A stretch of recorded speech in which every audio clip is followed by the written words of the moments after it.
tudo bem com vocês? Hoje, terça-feira, dia 30 de junho de 2020, é a nossa nona aula do segundo bimestre. Pegue aí seu caderno e não esqueça de fazer o cabeçalho com todas as informações da nossa aula de hoje. E antes de nós darmos início à correção dos exercícios da aula passada, eu quero fazer a leitura de um versículo para vocês, que está na primeira carta de Pedro, capítulo 5, versículo 7, que diz assim: lancem sobre ele toda a sua ansiedade, porque ele tem cuidado de vocês. Então não se esqueça, Deus ele tem cuidado de mim e tem cuidado de você também, ok? Então, não se esqueça, Deus é fiel. Por mais que esteja em momentos difíceis, né? Você acha que não vai dar certo? Deus ele está intercedendo por nós e cuidando, né, de cada um de nós. Uma terça-feira abençoada para cada um de vocês. E vamos agora para a correção dos exercícios? Sim? Então pegue aí seu caderno. Exercícios de fixação. Não esqueçam que vocês precisam responder no caderno. Número 1. Complete a frase. Em 1995, com uma vasta seleção de peças, Bispo representou o Brasil na Bienal de Veneza. Então aqui, ó, Bienal de Veneza, e obteve reconhecimento internacional. Vamos repetir as palavras? 1995, Bienal de Veneza e a última, internacional. Número 2. Leia a tira a seguir. Mau humor? Eu não tenho mau humor. Eu só tenho mau humor quando fico com sono. Sono? Eu tenho muito, sim. Teatro é uma forma de arte em que um ator ou conjunto de atores interpreta uma história ou atividade para o público em um determinado lugar. Escreva com atenção e coerência sobre a expressão monólogo. Então essa tirinha faz relação até ao monólogo. Agora vamos falar um pouquinho, né, sobre o monólogo.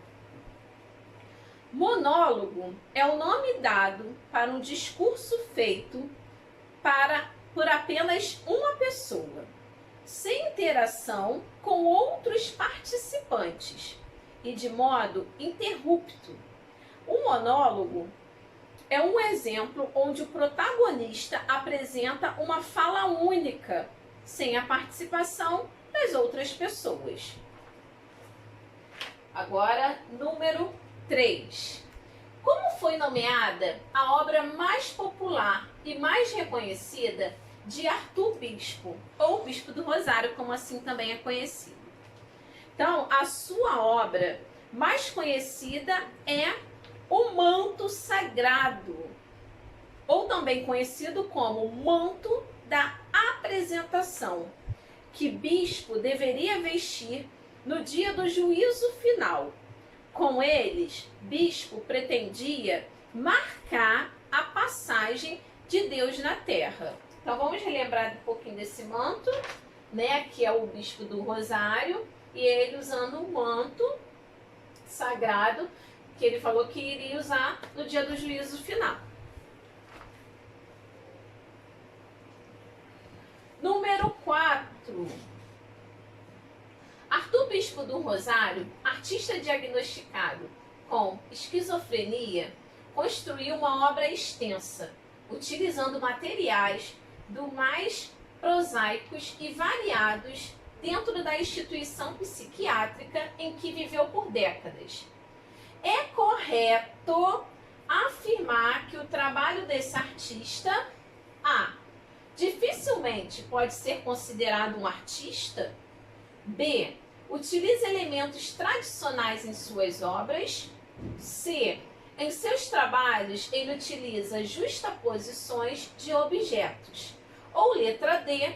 Sua obra se tornou uma referência no movimento renascentista. Qual é a resposta correta? É a letra C. Tá? Em seus trabalhos, ele utiliza justaposições de objeto. Lembra que ele coloca diversos objetos um sobre o outro? Essa é a principal característica dos trabalhos de Arthur Bispo. Agora vamos dar início à revisão dos conteúdos de hoje. Hoje nós vamos relembrar um pouquinho sobre protagonista e antagonista, com a diferença, tá? Entre os dois. E vamos relembrar um pouquinho de algumas características do teatro na Idade Média. Não esqueçam de anexar todas essas informações dos slides aí no seu caderno. E esses conteúdos você também consegue encontrar no livro, da página 49 até a página 54. Vamos lá, primeiro vamos relembrar o que é protagonista. Protagonista é o personagem principal de uma narrativa, como obras literárias, cinematográficas, teatrais ou musicais. Sobre ela, a trama é desenvolvida. As principais ações são realizadas por ela ou sobre ela. E agora o antagonista. O antagonista é um personagem, grupo de personagens ou uma instituição que representa a oposição contra a qual o protagonista tem de lutar. Então pode ser um objeto, pode ser um lugar, né? O antagonista pode ser um personagem ou um grupo de personagens. Eu separei agora aqui, né, um filme no cinema, né, para poder separar com vocês quem é o protagonista e quem é o antagonista. Eu escolhi o filme, que acredito que a maioria de vocês ou já viram, quem não viu já ouviu falar, que tem por título Deus Não Está Morto. Então eu vou ler aqui um resumo, tá, do enredo desse filme. Quando um jovem entra na universidade, ele conhece um arrogante professor de filosofia, que não acredita em Deus. O aluno reafirma sua fé e é desafiado pelo professor a comprovar a existência de Deus. Começa uma batalha entre os dois homens, que estão dispostos a tudo para justificar o seu ponto de vista, até se afastar das pessoas mais importantes para eles. Então vamos lá, nesse filme, quem é o protagonista? O protagonista é o jovem, tá? O aluno da universidade. E quem é o antagonista? Nesse filme, o antagonista é o professor de filosofia. Fácil, não é? De identificar. Então, para você colocar em prática, vai lembrando aí dos filmes que você já assistiu e vai tentando identificar quem é o protagonista e quem é o antagonista, ou quem são os antagonistas aí desse filme, ou de um livro, ou de uma peça que você já assistiu. Bem fácil, né? A diferença. Agora vamos relembrar um pouquinho de algumas características do teatro lá na Idade Média. Os espetáculos teatrais na Idade Média eram caracterizados por fortes elementos de caráter religioso. Então as principais, a maioria das peças era tudo em caráter religioso.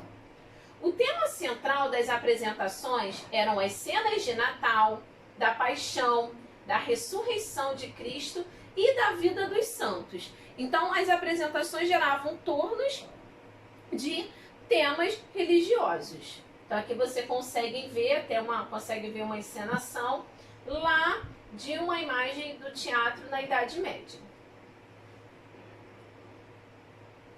O teatro sempre esteve presente na história da humanidade e por meio dele o homem expressava sentimentos, contava histórias e louvava seus deuses. O teatro grego surgiu das cerimônias e rituais gregos. Os deuses gregos eram muito parecidos com os homens, pois tinham vontades e humores. Então vamos lá. Quais características no teatro grego?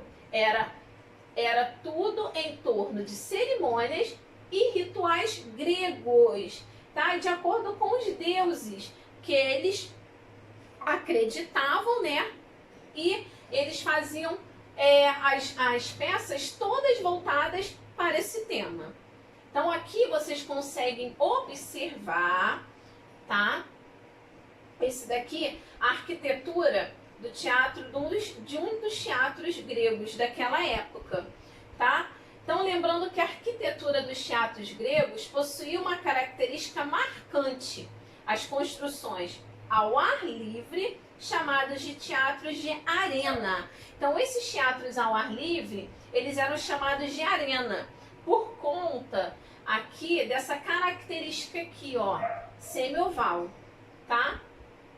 Então aqui, ó, eram a céu aberto e aqui ficavam a encenação e os espectadores sentados aqui na arquibancada. Uma coisa curiosa nas encenações é que só os homens podiam atuar, já que as mulheres não eram consideradas cidadãs. Por isso, as peças eram encenadas com grandes máscaras. Então vamos ver por que o elemento máscara era tão utilizado nas apresentações, né, de antigamente. Por conta disso, que as mulheres elas não podiam atuar. Então quem encenava e fazia o papel da mulher era um homem, um ator. Então por isso que eles usavam túnicas. Muitas das vezes, ó, vocês conseguem observar que não aparece nem o cabelo do ator. E as máscaras, né, pegando o rosto todo, eles não utilizavam a meia máscara. Na Grécia Antiga surgiram dois gêneros do teatro, não esqueça, tá? Surgiu lá na Grécia Antiga, que foi a tragédia e a comédia. Nas tragédias gregas, os temas eram ligados às leis, à justiça e ao destino. Nesse gênero, eram contadas histórias que quase sempre terminavam com a morte do herói. Ao contrário da tragédia, na comédia grega, as histórias visavam o riso do espectador. Eram formas engraçadas de perceber a vida, chamadas sátiras. Então nós podemos observar aqui as duas máscaras, que é o símbolo do teatro, e essas duas máscaras com expressões diferentes. Essa primeira aqui com uma expressão alegre, que representa a comédia, tá? Então, a expressão alegre representa a comédia. Já essa máscara com uma expressão triste, ela representa a tragédia. Os dois gêneros do teatro que se iniciou lá na Antiga Grécia. As peças gregas passaram a ser representadas em espaços especiais, que são parecidos com os teatros atuais. Eram construções em forma de meia-lua, cavadas no chão, com bancos parecidos com arquibancadas, chamados de teatros de arena. Nós observamos, né, também já lá, outra imagem de outro teatro aqui de arena. Tá? Então eram muito parecidas as construções e eles seguiam a mesma linha de raciocínio, com as mesmas características em relação à arquitetura. Hoje nós podemos ver, né, a maioria dos teatros, o Teatro Municipal do Rio de Janeiro segue essa mesma característica da meia-lua, né, e das arquibancadas bem altas. E assim, nos dias atuais, nós podemos ver o teatro de arena também. Esse daqui é um teatro de arena que está localizado em Ribeirão Preto, em São Paulo, né? Ele fica ao ar livre também. Então é um lugar muito conhecido, principalmente pelo público jovem. Então esse teatro ele segue ainda umas características dos antigos teatros de arena. O teatro romano não é um reflexo do teatro grego, tá? Então vamos ver agora quais as características do teatro romano. Ele não é, a primeira característica, ele não é um reflexo do teatro grego. Eles importavam a cultura grega, porém tinha o seu próprio estilo. Já o teatro romano, ele perde o caráter de sagrado e visa a diversão e ao prazer. a comédia toma o lugar da tragédia. Então a tragédia, que era muito presente nas apresentações do teatro grego, aqui nas apresentações do teatro romano já não tinha tanto espaço. Por quê? Quem se destacava mais o gênero era a comédia. Então eram espetáculos bem divertidos. Aqui vocês conseguem observar uma encenação, tá, antiga, e olha o uso da máscara. E aqui você já consegue observar a presença da figura feminina. Aonde? No teatro romano. E essa aqui é uma apresentação do teatro romano, só que nos dias atuais, tá? Então aqui, ó, você vê a personagem feminina também presente, personagens femininas, e utilizando a máscara e os instrumentos. E toda a caracterização de acordo com as vestes que eles utilizam em Roma. Né, de antigamente, tá, gente? Lembrando, com base nas vestes que eles utilizavam antigamente. Mundialmente conhecido, o Coliseu foi construído por ordem do imperador. Os assentos eram de mármore e a escadaria ou arquibancada dividia-se em 3 partes, correspondentes às diferentes classes sociais. Então, o Coliseu é um dos principais teatros no mundo, muito conhecido mundialmente, é referência dentro da arquitetura de teatros.